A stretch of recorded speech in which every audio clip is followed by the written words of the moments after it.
Hello and welcome to A to Z biology.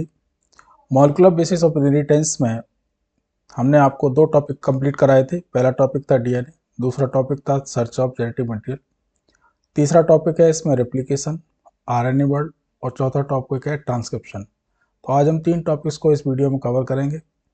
देखिए, previous year questions का बहुत बड़ा इंपॉर्टेंस होता है नीट के लिए। हमेशा याद रखें कि अगर आप प्रीवियस ईयर क्वेश्चन सॉल्व नहीं कर रहे हैं तो आप एक बहुत बड़ी स्ट्रेटजिक भूल कर रहे हैं, जिसकी वजह से आपको नीट के एग्ज़ाम में लॉस हो सकता है। तो वीडियो को लास्ट तक ज़रूर देखें, स्किप ना करें, क्योंकि इसमें बहुत सारे क्वेश्चंस ऐसे हैं जिनको हम डिटेल में समझाएंगे और उनका रीज़न भी समझाएंगे। इसके जैसे क्वेश्चन रिपीट हो सकते हैं या इससे मिलते जुलते क्वेश्चंस आपके पेपर में आ सकते हैं, इसलिए जो है अवॉइड कतई ना करें, इग्नोर कतई ना करें। और अगर आपको ये चीज़ स्टैक नहीं कर रही कि पीवाईक्यू कोई हेल्प करने वाले हैं, तो आप गलत सोच रहे हैं। पीवाईक्यू बहुत इंपॉर्टेंट होते हैं, आप खुद देखेंगे।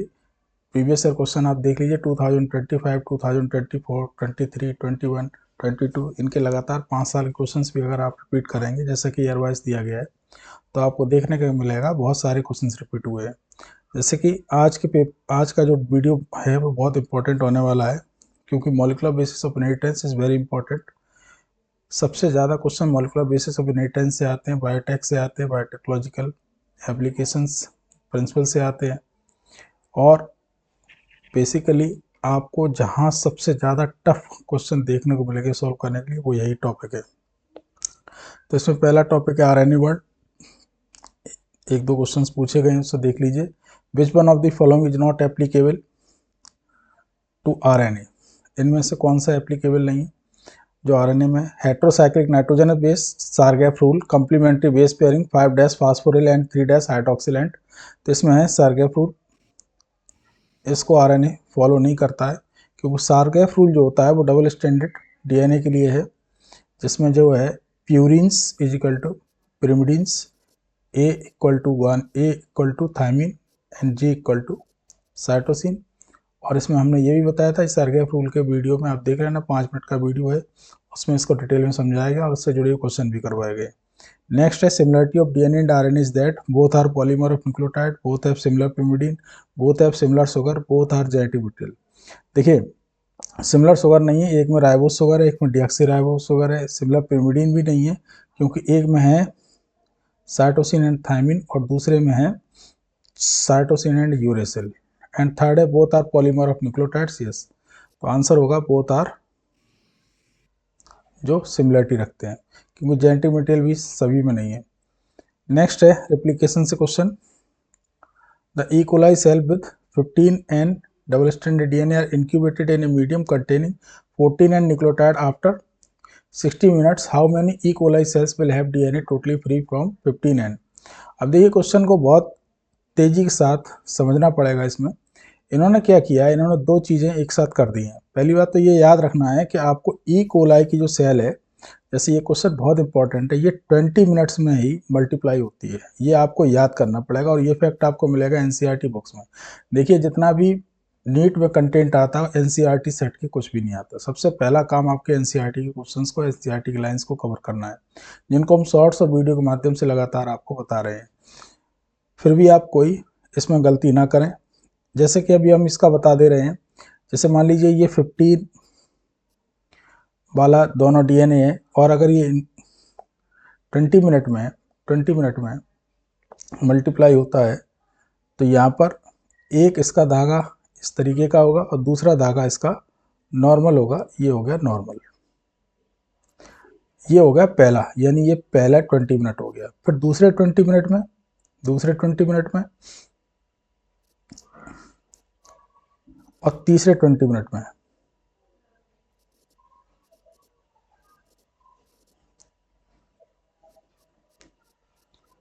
यहाँ पर टोटल 8 मॉलिक्यूल बनेंगे, अगर हम समझें तो।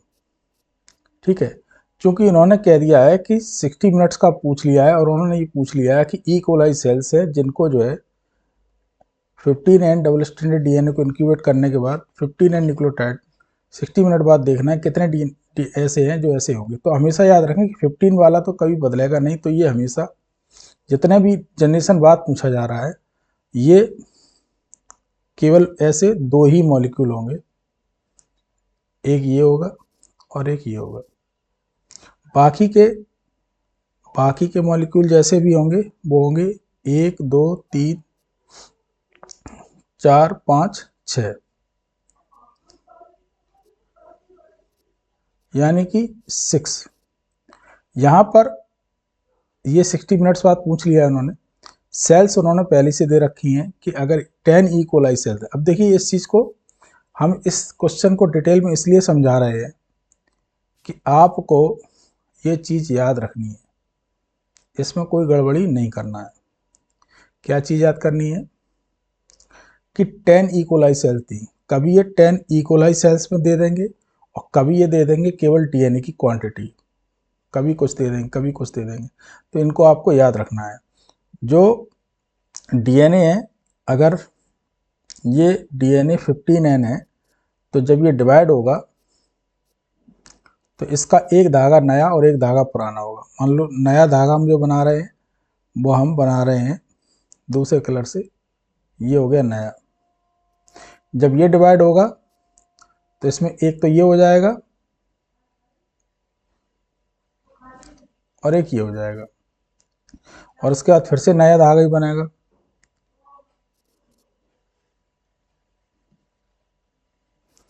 तो यहाँ पर लास्ट तक आते आते आपको पता चल जाएगा कि जो इसमें अगर हम एक सेल ले रहे थे, ये एक ले रहे थे, तो एक से 8 बन रहे हैं 3 जनरेशन बाद, क्योंकि ये 60 है, 60 means third generation.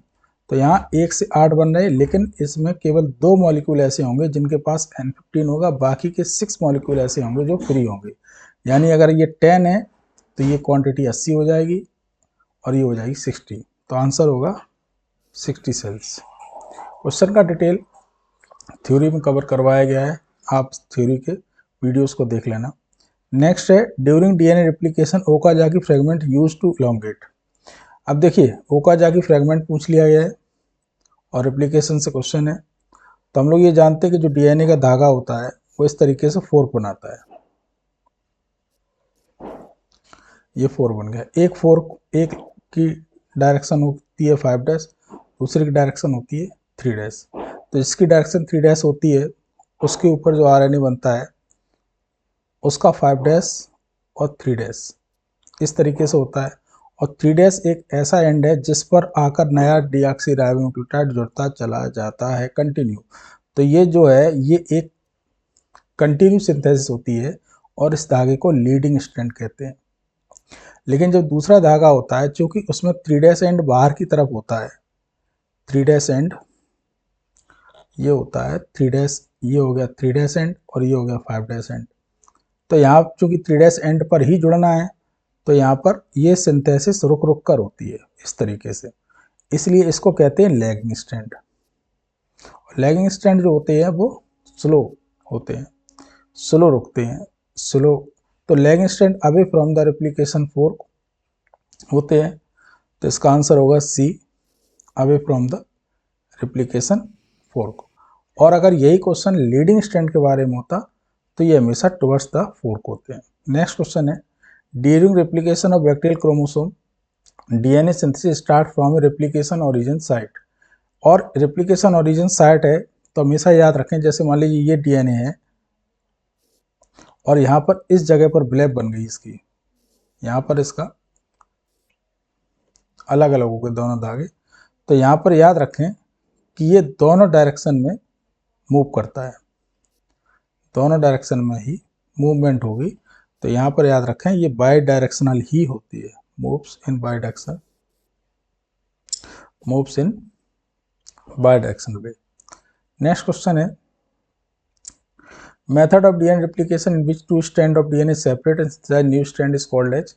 Semi conservative है, आप लोगों ने पढ़ रखा होगा। Conservative mode is the mode, इनमें एक जो है डीएनए स्ट्रैंड कंप्लीटली नया, एक कंप्लीटली पुराना होता है। तो कंजर्वेटिव जो है एक्सपेरिमेंटली प्रूव नहीं है, ना ही डिस्पर्सिव एक्सपेरिमेंटली प्रूव है, जिसमें ये कहा गया है कि एक हेलिक्स में कुछ कॉइल पुरानी कुछ कॉइल नहीं होती। तो ऐसा नहीं है। सेमी कंजर्वेटिव मोड जो है आप लोगों ने पढ़ा है, मैसेसन स्टाल ने ई कोलाई पर जो एक्सपेरिमेंट किए थे उसमें इसको एक्सपेरिमेंटली प्रूव किया गया है। नेक्स्ट क्वेश्चन है, there is special proteins that help to open up DNA double helix in front of the replication fork. These proteins are the question confuse नहीं करना, in front of replication fork पूछा गया, answer होगा DNA topomerase first. Next है DNA replication strand separate by, तो इसमें answer जो होगा, जब DNA replication में स्ट्रैंड को सेपरेट करने वाला काम होता है तो वो हेलिकेज करता है। नेक्स्ट क्वेश्चन है, experimental material in the DNA replication। देखिए क्वेश्चन पूछ लिया गया, ई कोलाई पर वर्क किया गया था। ई कोलाई को NH4Cl जो हैवी आइसोटोप होता है, उस हैवी आइसोटोप वाले अमोनियम क्लोराइड सॉल्यूशन में कल्चर मीडिया में कल्चर किया गया था, जिसकी वजह से ये ई कोलाई पर एक्सपेरिमेंट हुए थे। और ई कोलाई का जो रेप्लिकेशन साइकिल है वो 20 मिनट्स का होता है, याद रखना है। DNA replication is semi conservative and semi discontinuous, semi conservative and discontinuous, conservative discontinuous and conservative. तो इसका आंसर होगा semi conservative and discontinuous. Next है ट्रांसक्रिप्शन, ये आपका नया टॉपिक स्टार्ट हुआ है, transcription. What is the role of RNA pol third in the process of, देखिए 3 आरएनए हैं, बहुत इंपॉर्टेंट है, तीनों आरएनए बहुत पूछे जाते हैं, RNA first, RNA second, RNA third, ये यूकैरियोट के हैं। तीनों को आपको बहुत याद करना है, केवल 2 लाइन में दिया गया और 2 लाइन से कम 20 क्वेश्चंस बनते हैं इस तरीके के, जो आपको बार बार परेशान करेंगे। इसलिए आप वो एनसीईआरटी की 2 लाइनें 3 लाइन आप पढ़ लेना ध्यान से, जिसमें आपके तीनों आरएनए के वर्क दिए गए। तो तीनों आरएनए में इन्होंने पूछ लिया आरएनए पॉल थर्ड क्या काम करता है। देखिए जो आरएनए पॉल सेकंड है वो उसका काम होता है हेटेरोजेनस आरएनए को बनाना। आरएनए पॉल थर्ड बनाता है किसको, तो इसमें लिखा गया है transcription of tRNA, 5S RNA and sRNA, ये इसका काम करता है। और जो फर्स्ट है वो केवल राइबोसोमल आरएनए बनाता है, ये वाले 20S, 18S एंड 5.8S, ये अकेला 5S आरएनए बनाता है और साथ ही स्मॉल न्यूक्लियर आरएनए बनाता है।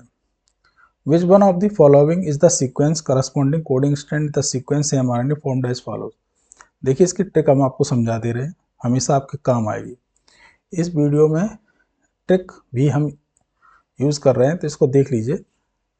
जैसे कि जो कोडिंग स्ट्रैंड होता है और जो टेम्पलेट स्ट्रैंड होता है, दोनों में एक फर्क समझ लीजिए। कोडिंग स्ट्रैंड जो होता है,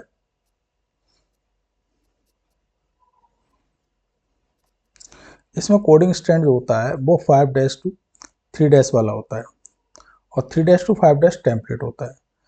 अगर बात कभी भी कोडिंग स्ट्रैंड की आएगी, ठीक है, और mRNA की आएगी, तो इनके सीक्वेंस एक से होते हैं, बिल्कुल एक जैसे, सेम, बिल्कुल सेम।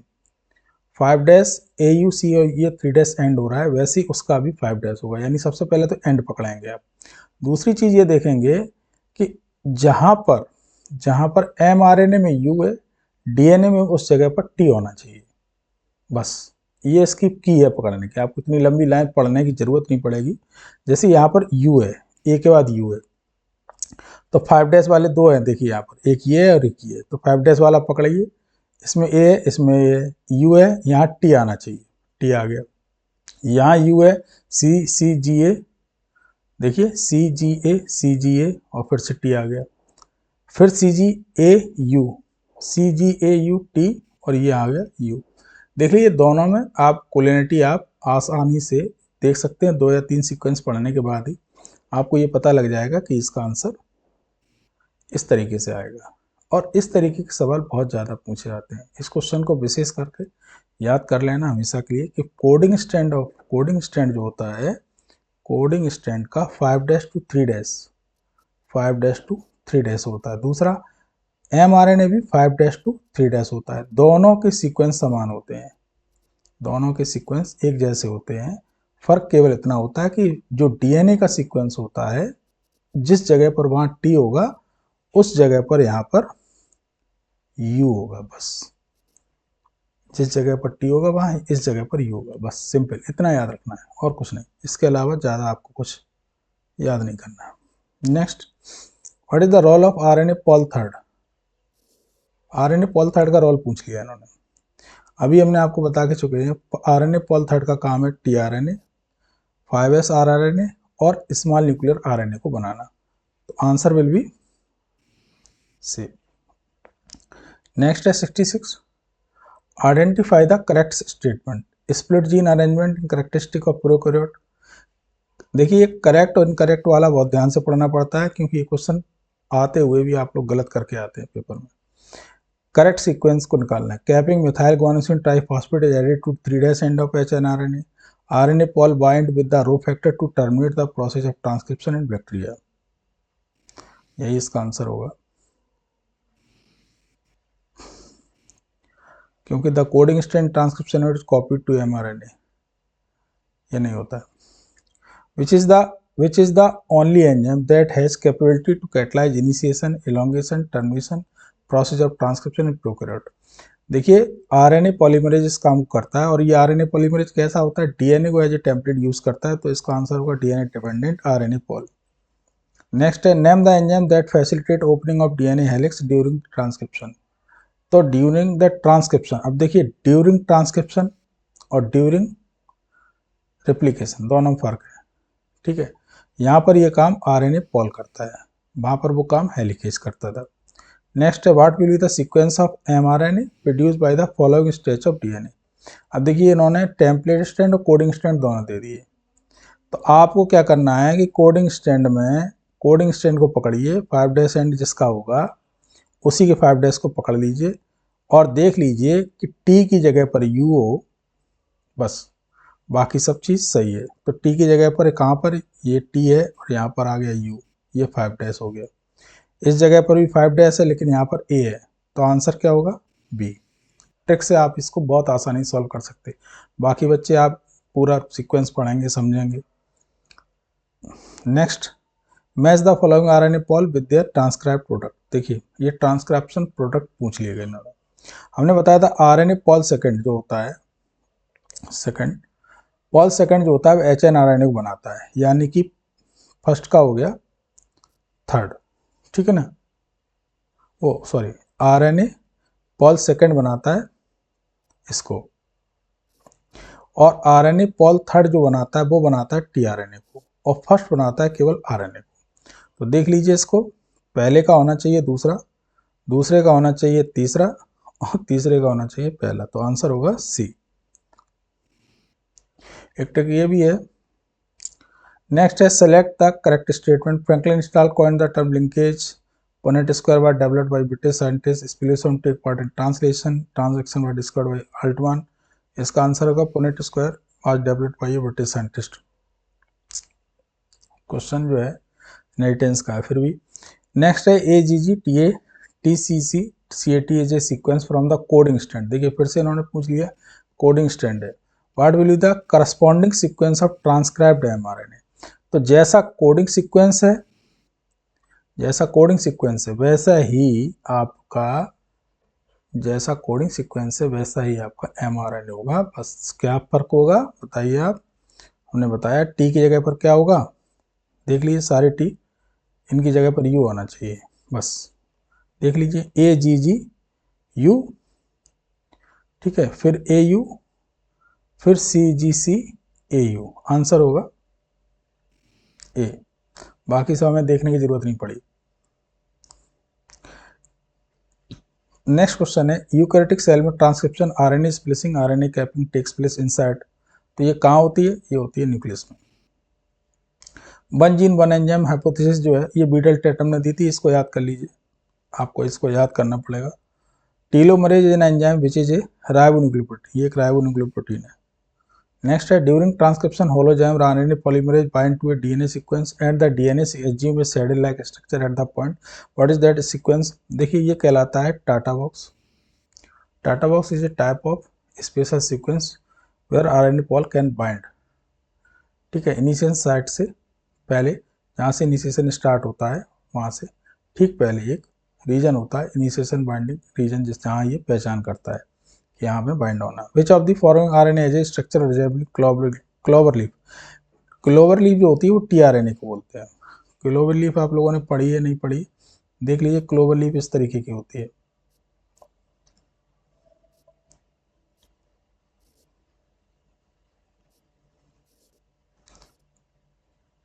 ये इस तरीके की होती है। इसमें होता है टी साइज सी आर्म, DHU, ये एंटी कोडोन, और ये आपका एक्सेप्टर आर्म, ठीक है। इसमें 3 CCA सीक्वेंस होता है, CCA, जहाँ पर आपका RNM वो TR को जोड़ता है, अमीनो एसिड। और एंटीकोडोन आर्म जो होता है जिसपे 3 एंटीकोडोन होते हैं जो mRNA के जस्ट अपोजिट होते हैं। ये क्लोवरलीफ मॉडल है, हॉली ने दिया था इसको। During transcription if the nucleotide sequence of the DNA strand that is being coded as ACG then the nucleotide sequence in the mRNA। देखिए इन्होंने पूछ लिया coded is ATACG then the nucleotide sequence in mRNA क्या होगा।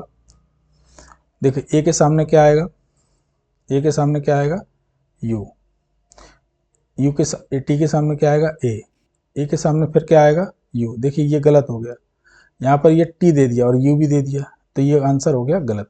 ये याद रखना है आपको। नेक्स्ट देखेंगे हम लोग ये वाला, A के सामने U, T के सामने A के सामने U, C के सामने G और G के सामने C, तो आंसर विल बी C। यही हम क्यों कह रहे हैं, क्योंकि A का जब mRNA बनेगा तो इस जगह पर T की जगह U आएगा, और अगर यहाँ T है तो A ही आना है, यहाँ C है तो यहाँ G आना है, और यहाँ G है तो यहाँ C आना है। इस तरीके के सीक्वेंस बनता है हमेशा। जैसे अगर ये DNA है तो ये RNA होगा। नेक्स्ट है during transcription the DNA site at which RNA polymerase bind is called. देखिए RNA पॉलीमरेज जिस जगह पर बाइंड होता है that is called as promoter. पढ़ा होगा आपने प्रोमोटर, टर्मिनेटर और कोडिंग स्टेज बीच में। What which of the following reunites the exon segment after RNA splicing. इनमें से कौन सा RNA, देखिए इसको जोड़ने का काम करता है RNA लाइगेज। इसका एक दूसरा नाम और भी है, मॉलिकुलर ग्लू बोलते हैं इसको। क्वेश्चन पूछा गया है, याद रखना, मॉलिकुलर ग्लू भी बोलते हैं, क्योंकि राइबोन्यूक्लियोटाइड को दोनों को जोड़ने का काम करता है। RNA लाइगेज हमेशा न्यूक्लियोटाइड सेगमेंट्स को एक दूसरे जोड़ने का काम करता है, फास्फोडाइस्टर बॉन्ड बनाता है, और ये दोनों जगह है, रेप्लिकेशन में भी है, ठीक है ना, और यहाँ स्प्लाइसिंग यानी कि पोस्ट ट्रांसक्रिप्शनल इफेक्ट में भी है। नेक्स्ट है exon part of mRNA have code for. तो एक्सॉन जो होते हैं वो एक्चुअल में प्रोटीन को कोड करते हैं, कार्बोहाइड्रेट लिपिड इनका कुछ नहीं होता, प्रोटीन को कोड करते हैं सीधा। mRNA synthesize on DNA template in which direction. mRNA जो DNA सिंथेसाइज होता है वो किस डायरेक्शन में होता है, 5 days to 3 days। नेक्स्ट है gene and cistron words are sometime used synonymously. देखिए जीन और सिस्टोन एक ही चीज है, functional unit of DNA is called cistron, तो 1 जीन कंटेन 1 सिस्टोन। नेक्स्ट है types of RNA polymerase required in the nucleus of eukaryotes. 3 type के होते हैं, अभी पढ़ाया फर्स्ट सेकंड थर्ड। नेक्स्ट है एंटीकोडॉन अकर्स कहाँ पाए जाते हैं, अभी बताया tRNA पर। नेक्स्ट है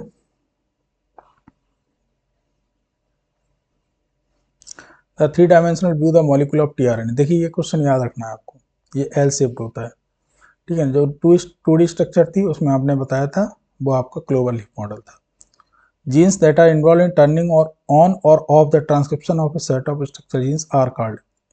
जो टर्न ऑन और टर्न ऑफ करते हैं, तो आपने लैक ऑपरेंड को पढ़ा है, इसमें उनको बोलते हैं operator gene, operator genes. Next है DNA element which can switch their position are called. DNA element जो अपनी पोजीशन बदल सकते हैं उनको बोलते हैं ट्रांसपोसन्स, आल्सो कॉल्ड है जंपिंग जीन्स। बारबरा मैक्लिंटॉक ने इसकी खोज की थी। नेक्स्ट है the maximum formation of mRNA कहाँ पाया जाता है, राइबोसोम में, न्यूक्लियोप्लाज्म में, साइटोप्लाज्म में, न्यूक्लियोलस में। तो मैक्सिमम फॉर्मेशन ऑफ mRNA जो होता है वो होता है न्यूक्लियोलस में, न्यूक्लियोप्लाज्म में। नेक्स्ट है इन द सीक्वेंस RNA, अगर ये rRNA पूछा जाता तो ये न्यूक्लियोलस होता। If the sequence of base in DNA is ATTCGATG then the sequence of base in the transcription will. देखिए इसको फिर से पढ़ लीजिए, हमने वैसे ही बताया था आपका, A के सामने क्या आएगा, A के सामने हमेशा U आएगा, तो इसमें देख लीजिए U किसके पास है, इसके पास है, तो जाहिर सी बात है इसका आंसर ये होगा। नेक्स्ट है split genes the coding sequence are called. Split genes में जो कोडिंग सीक्वेंस है उनको क्या कहते हैं, कोडिंग सीक्वेंस को हमेशा एक्सॉन कहते हैं, जो कोडिंग सीक्वेंस नहीं होते उनको कहते हैं इंट्रॉन्स। ये स्प्लिट जीन की पावर ये है, ये याद रखना है, क्योंकि स्प्लिट जीन केवल यूकैरियोट से पाए जाते हैं। नेक्स्ट क्वेश्चन है the process of transfer of genetic information from DNA to RNA and RNA from DNA। देखिए इसको बोलते हैं ट्रांसक्रिप्शन, वैसे इसमें दिया नहीं है लेकिन हम आपको बता रहे हैं। डीएनए टू आरएनए को बोलते हैं ट्रांसक्रिप्शन, और आरएनए से डीएनए को बोलते हैं रिवर्स ट्रांसक्रिप्शन, या उसको बोलते हैं टैमिनिज्म। टैमिनिज्म या टैमिन ने खोज की थी इसकी, इसलिए इसको टैमिनिज्म कहते हैं। रिवर्स ट्रांसक्रिप्शन जो होता है रेट्रोवायरस में पाया जाता है, क्योंकि ये रेट्रो फॉर्मेशन है सेंट्रल डॉग्मा के जस्ट रिवर्स। ठीक है, तो आपको ये क्वेश्चन समझ में आ गए होंगे, कुछ क्वेश्चन इसमें रह गए शायद। ये एक क्वेश्चन और का स्ट्रेच है, देख लीजिए। विच of the following RNA should be most abundant इन, ये क्वेश्चन इंपॉर्टेंट है। कौन सा आरएनए सबसे ज्यादा पाया जाता है? राइबोसोमल आरएनए सबसे ज्यादा पाया जाता है। Spliceosome are not found in cells of, spliceosome cells में नहीं पाए जाते। किस में नहीं पाए जाते? तो ये सारे यूकैरियोट्स में पाए जाते हैं, प्रोकैरियोट्स में नहीं पाए जाते। Equivalent of structural gene, equivalent of structural gene, तो इसका होता है answer cistron. Which of the following are RNA act as structural RNA as well as ribosome, most important question है ये और परेशान करने वाला है। इसका आंसर होगा 23S आर आरएनए, याद करना पड़ेगा आपको। DNA dependent RNA poly catalyzed transcription on one strand of DNA, which called the DNA dependent RNA polymerase catalyzed transcription on one strand of the DNA, which is called template strand. Next है direction of RNA synthesis and direction of reading of the template DNA strand. Direction होती है RNA synthesis 5' to 3' और direction of reading of the template DNA strand होती है 3' to 5'. ये आपको sequence है, याद करना पड़ेगा। Removal of introns and joining of exon defined under during transcription is called as, इसको बोलते हैं स्प्लाइसिंग, और ये होती है स्प्लिट जीन्स में, स्प्लिट जीन्स पाई जाती है यूकैरियोट्स में। नेक्स्ट है, if one strand of DNA has the nitrogen base sequence of ATCTG what would be the, देखिए फिर से वही क्वेश्चन है, बार बार रिपीट हो रहा है, देख लीजिए बहुत सारे क्वेश्चन इसी तरीके से रिपीट होते हैं। इसका आंसर होगा UAG-GAC। Ribosomal RNA actively synthesise होते हैं कहाँ पर? देखिए ये क्वेश्चन पूछा गया था अभी mRNA के बारे में, अब पूछा गया राइबोसोमल आरएनए के बारे में, तो ये होते हैं न्यूक्लियोलस में, ये याद रखना है। Which one of the following is not a part of transcription unit in DNA, कौन सा पार्ट नहीं है ट्रांसक्रिप्शन यूनिट का डीएनए में? Inducer, promoter, structural gene, terminator. आप लोग बताएं ट्रांसक्रिप्शन यूनिट का कौन सा नहीं होता है? किसी भी ट्रांसक्रिप्शन यूनिट में 3 चीज़ें होती हैं, एक प्रमोटर होता है, एक टर्मिनेटर होता है, स्ट्रक्चरल जीन, लेकिन इंड्यूसर नहीं होता। इंड्यूसर जो होते हैं वो ओपरॉन का पार्ट होते हैं, यानी कि कोई ओपरॉन इंड्यूसिबल ओपरॉन है तो उसमें होता है। 2 तरीके के होते हैं, इंड्यूसिबल ओपरॉन, रिप्रेसिबल ओपरॉन। आपके कोर्स में शायद एक ही है, लैक ओपरॉन, जो कि एक इंड्यूसिबल ओपरॉन है, एक और भी होते हैं इस तरीके के, जैसे हिस ओपरॉन एक रिप्रेसिबल ओपरॉन है। नेक्स्ट है removal of RNA pol third from nucleoplasm will affect the synthesis. देखिए आरएनए पॉल के बारे में हमने क्या बताया था, ये टीआरएनए को बनाएगा, 5S राइबोसोमल आरएनए को बनाएगा और बनाएगा small nuclear mRNA, small nuclear RNA, तो इसका आंसर होगा टीआरएनए। नेक्स्ट है which one of the following also act as catalyst in a bacterial cell. देखिए फिर से वही क्वेश्चन है, 23S rRNA is the catalyst.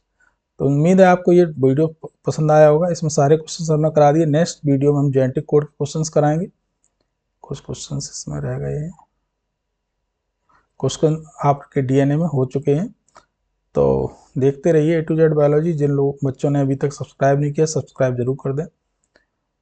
Important questions को हम बार बार लेकर आते हैं आपके पास, ताकि आप जो है ज़्यादा से ज़्यादा सीख सकें। कोई क्वेरी अगर आपको होती है तो आप कमेंट सेक्शन में अपना कमेंट दे सकते हैं, क्वेश्चन पूछ सकते हैं, हम आपके क्वेश्चन का आंसर देंगे। Thank you very much. जिन बच्चों ने सब्सक्राइब किया, सब्सक्राइब जरूर कर दें, जिससे आपके पास वीडियो लगातार नोटिफिकेशन पहुँचते रहे। Thank you.